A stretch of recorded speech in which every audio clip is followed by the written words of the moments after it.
انتصاب الاشراف کوئی ثابت نہیں، 3 شرطیں کوئی ثابت نہیں. اگر ثابت ہوتی 3 شرطیں پیش کی. زور سے بولو. میں کوئی ریت کی دیوار پہ پاؤں رکھ کے بات کر رہا ہوں؟ یوں ہی ہوائی باتیں کر رہا ہوں؟ میں یہ کہہ رہا ہوں راوی آخدا خیمے چو آواز آئی، میں اس طرح کی دلیل دے رہا ہوں. سنو حوالے. آپ کو یہ میری تقریر نوٹ ہو رہی ہے فیس بک کے ذریعے، انشاءاللہ 1-2 دن کے بعد نشر ہو جائے گی. یہاں ہر چیز محفوظ ہو جائے گی. 3 شرطیں پیش کی حضرت حسین نے. کتنی شرطیں؟ کس کس کتاب میں لکھا ہوا ہے؟ آؤ دلائل کے میدان میں بات کرو. جھٹلاؤ ہمارے حوالوں کو کہ غلط حوالہ پیش کیا ہے بندے عالوی نے. انکار کرو. الارشاد شیخ مفید کی شین ہے، صفحہ 210. الارشاد شیخ مفید کی صفحہ 210. تلخیص الشافی ابو جعفر طوسی شین ہے، صفحہ 188. جلد 4. اعلام الورا طبرسی کی صفحہ 233. ناسخ التواریخ مرزا محمد تقی کی صفحہ 237. جلد 6. بہار الانوار ملا باقر مجلسی کی صفحہ 446. جلد 10. مقاتل الطالبین ابو الفرج اصفہانی کی صفحہ 75. منتہی الاعمال عباس کمی کی صفحہ 334. جلد 1. یہ سارے شین. اب ذرا دوسری کتابوں کے حوالے پڑھیے. ابن جریر طبری صفحہ 236. جلد 6. البدایہ والنہایہ علامہ ابن کثیر صفحہ 170. جلد 8. الکامل ابن اسیر صفحہ 24. جلد 4. ابن خلدون صفحہ 104. جلد 2. 12 کتابوں کے بندیالوی نے حوالے پیش کیے ہیں. چٹھاؤ اسے. محمد عطا اللہ بندیالوی وہ پھر دادا روپے لائے.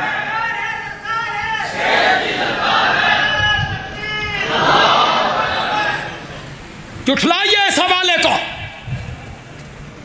یہ کہنے سے کام نہیں بنے گا اہل بیت کا دشمن ہے، یزید کا حامی ہے. یا ان کتابوں کو آگ لگا،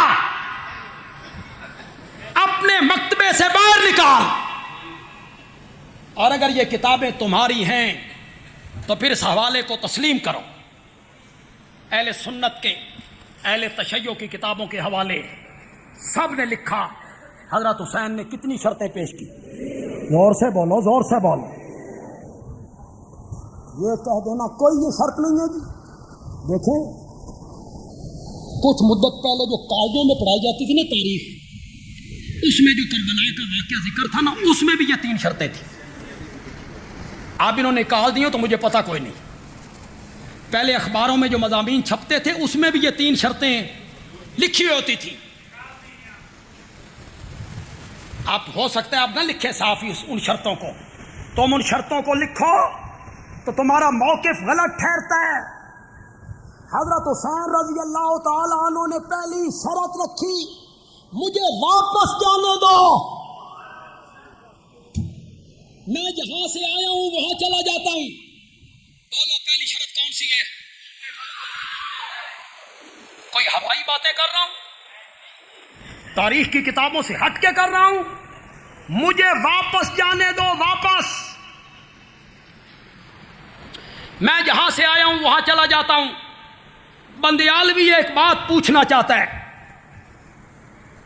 سب نے اللہ کے ہاں جانا ہے، اللہ کو جواب دینا ہے. سیدھی بات کہو. میری بات غلط ہو تو اٹھ کے کہہ دو غلط ہے بندیالوی صاحب. صحیح ہو تو جواب دو. حیدر کرار کا فرزند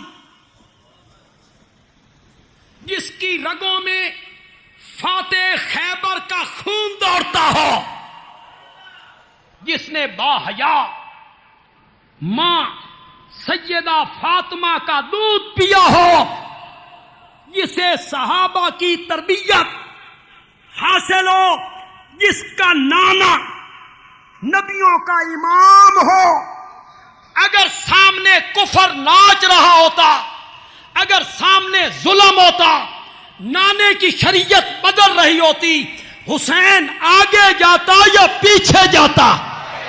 بولو بولو، زور سے بولو.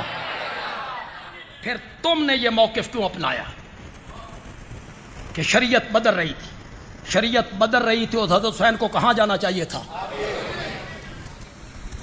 پیچھے کیوں جانا چاہتے؟ موقف کیوں بدلا؟ موقف اس لیے بدلا کہ صحابی رسول ہے،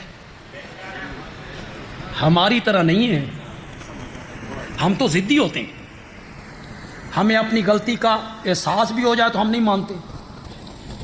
حضرت حسین رضی اللہ تعالیٰ عنہ صحابی ہیں، صحابی رسول ہیں، اور انہیں یہاں آ کے احساس ہو گیا کہ جو صحابہ مجھے کہتے تھے وہ صحیح کہتے تھے، اور یہ کوفی والے کون ہیں؟ غدار ہیں، یہ بے وفا ہیں، انہوں نے مجھ سے غداری کی ہے. تو پہلے جو ان کا موقف تھا، اس موقف سے انہوں نے کیا کر لیا؟ رجوع کر لیا. صحابی ہیں، نیک نیت ہے، پہلے موقف اور تھا، اب اپنے موقف سے رجوع کر رہے ہیں کہ نہیں، میں اب آگے نہیں جانا چاہتا، اب میں کہاں جانا چاہتا ہوں؟ واپس. موقف کون بدلتا ہے؟ اگر حق کا موقف ہو، کفر کے خلاف ہو، موقف کون بدلا؟ حضرت بلال نے موقف بدلا؟ تپتے ہوئے کولوں پہ لیٹ کے بدلا؟ پتھروں پہ ان کو گھسیٹا گیا، موقع بدلا؟ سمیہ کے جسم کے 2 ٹکڑے ہو گئے، بدلا؟ حضرت آسیہ، فرعون نے ہاتھوں میں میخیں ٹھونک دی، حضرت آسیہ نے موقع بدلا؟ ابو فقیہ کی پسلیاں توڑ دی گئیں، موقع بدلا؟ امام احمد بن حنبل پہ کوڑوں کی بارش برسائی گئی، موقع بدلا؟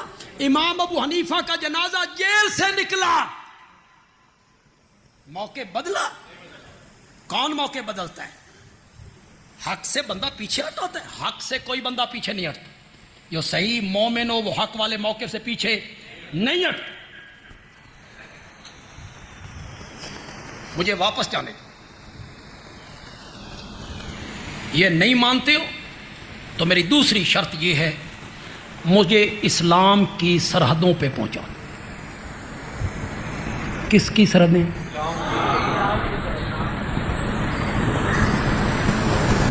وہ سرحدوں کو کیا کہہ رہے ہیں؟ اسلامی سرحدیں. میں جہاد کروں، مجھے وہاں جانے دو، اور اگر یہ بھی نہیں مانتے ہو مجھے یزید کے پاس لے چلو،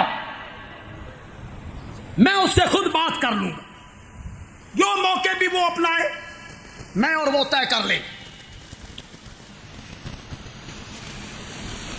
یہ 3 شرطیں حضرت حسین رضی اللہ تعالیٰ عنہ نے پیش کی. ظاہر بات ہے تیسری شرط ایسی شرط تھی جو مان لی گئی کہ مجھے یزید کے پاس لے چلو. یہاں جتنے لوگ جغرافیائی امور سے واقف ہو، مکے سے کوفے آئیں تو راستے میں کربلا نہیں آتی، مکے سے دمشق جائیں تو راستے میں کیا آتی ہے؟ معلوم ہوتا ہے اب یہ کوفے نہیں جا رہے، اب کہاں جا رہے ہیں؟ دمشق جا رہے ہیں. ایک بات یار یہاں مرزا صاحب سے بھی کہوں گا، وہ میری بات کو غور سے سنیں، وہ اس میں بڑی تحقیق کرتے رہتے ہیں. اگر کوئی آدمی ان 3 شرطوں کو نہیں مانتا، وہ کہتا نہیں میں نہیں مانتا، فلاں کتاب میں لکھا، اسے کہتا میں نہیں مانتا، میں کسی کتاب کو نہیں مانتا. ٹھیک ہے جی, آپ نہیں مانتے تو ہمیں مطمئن کریں. یہ حضرت حسین رضی اللہ تعالیٰ عنہ نے دمشق کا راستہ کیوں اختیار کیا؟ چلو اس کو تو نہیں جھٹلا سکتے ہو. دمشق کا راستہ اختیار کرنا اس بات کی دلیل ہے کہ وہ کہاں جا رہے ہیں. دمشق دارالخلافہ تھا کس کا؟ وقت کے حکمران کا. یہ دلیل ہے اس بات کی کہ وہ اس طرف جا رہے ہیں.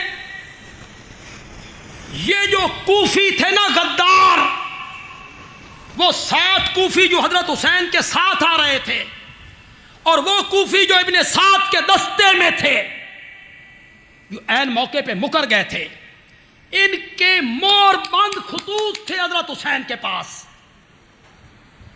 انہوں نے سوچا اگر حضرت حسین یزید کے پاس پہنچ گئے اور ان کی صلح ہو گئی اور ہمارے خطوط یزید کے پاس آ گئے تو وہ ہماری چمڑی ادھیڑ کے رکھ دے گا, بغاوت کا مقدمہ چلے گا, پھانسی ہو جائے گی. کوئی ایسا طریقہ اپناؤ حضرت حسین یزید تک نہ پہنچے اور یہ خط بھی ضائع ہو جائے. کربلا کے موقع پر اس جگہ پہ ابن سعد کا دستہ جو ساتھ تھا اور کچھ فاصلے پہ پڑاؤ کرتا تھا کہ یہاں مستورات تھیں, خواتین تھیں. خواتین نے قضائے حاجت کے لیے باہر نکلنا ہوتا ہے تو وہ ذرا فاصلے پہ ہوتے. انہوں نے موقع کو غنیمت جانا اور یک بارگی انہوں نے حضرت حسین رضی اللہ تعالیٰ عنہ کے خیموں پہ حملہ کر دیا. ابن سعد کی فوج کے ان لوگوں نے جن کے خط موجود تھے وہ بھی اس میں شامل ہیں, یہ 60 کوفی بھی شامل ہیں, حملہ کیا. جو راستے میں آیا گیا کاٹتے چلے گئے اور خطوں کو جلانے کے لیے خیموں کو کیا لگا دی؟ آگ لگا.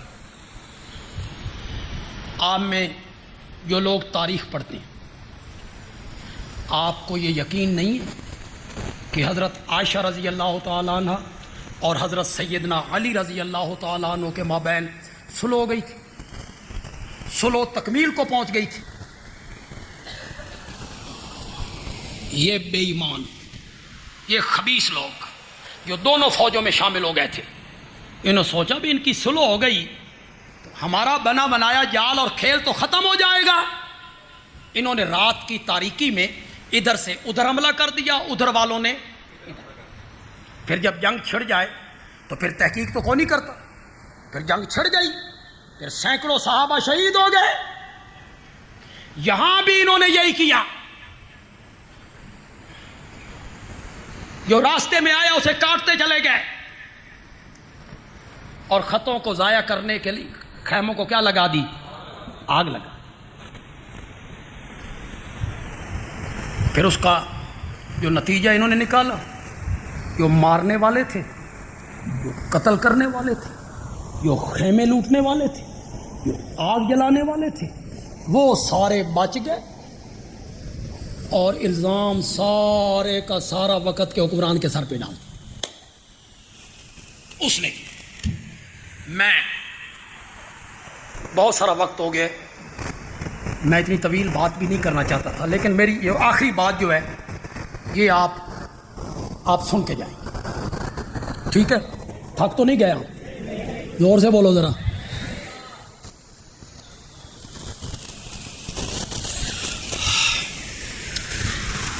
اس بات سے پہلے میں ایک اور بات کرنا چاہتا ہوں. بندیال بھی پوچھنا چاہتے ہیں, گالیاں نہیں, گالی کوئی حل نہیں. منہ کی طرف سے گند باہر نکالتے ہو نہیں, یہ کوئی حل. دلائل کے میدان میں گفتگو کرو یار. کوئی بندہ فریق مخالف کا, کوئی بندہ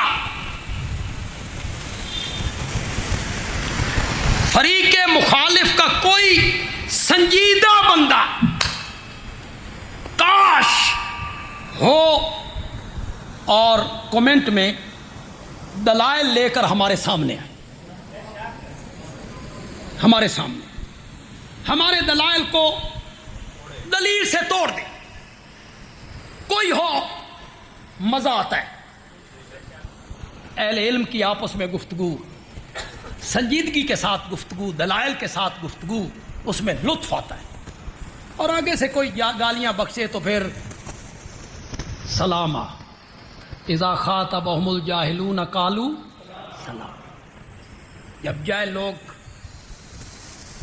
ان سے بات چیت ہو اور وہ گالیاں بکنے لگیں قالوا سلامہ، تو مومن لوگ کیا کہتے ہیں؟